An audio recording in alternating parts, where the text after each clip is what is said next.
Hey guys, what's up? Quick rant video. Even back when I was in high school in like the Middle Ages, they were teaching us how to balance a checkbook, right? Nothing else, literally nothing. Come to find out, I asked around and they're still teaching kids in middle school or high school how to balance a checkbook, and that's about it. There might be some elective classes at some schools, but really they're not teaching things that you really need to know. So I'm gonna teach you one real quick because the number one complaint of millennials is actually financial literacy. And I wish they taught me something like this in high school. And there's a million things like this that you could learn, but this is a really good one. So check this out. So let's say that you wanted to buy a fourplex, okay?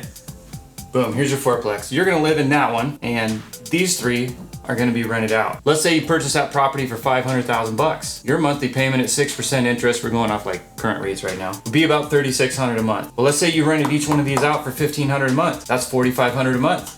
They're not gonna qualify you on all that because they have to basically say, well, these aren't gonna be rented out year round constantly. So they do what's called a 25% vacancy factor.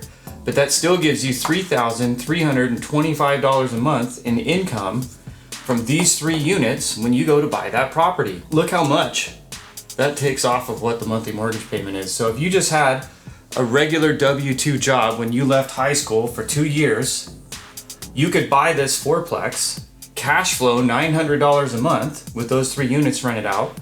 You've got a standard appreciation rate of 5%, which is netting you about 20 grand a year.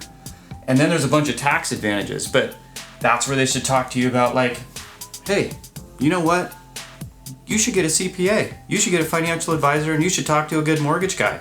Because if you get those three people together, you can take this one investment and maybe turn it into, like, I don't know, 10 more. You could move out of this one, rent that one out, and then you could do what's called a debt service coverage ratio loan, because this thing's cash flowing, right? Remember?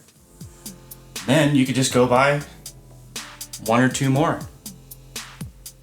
if your heart desired, or maybe you just want to deal with that one. Anyway, probably teach something a little bit more along those lines than teaching little Timmy how to balance his checkbook.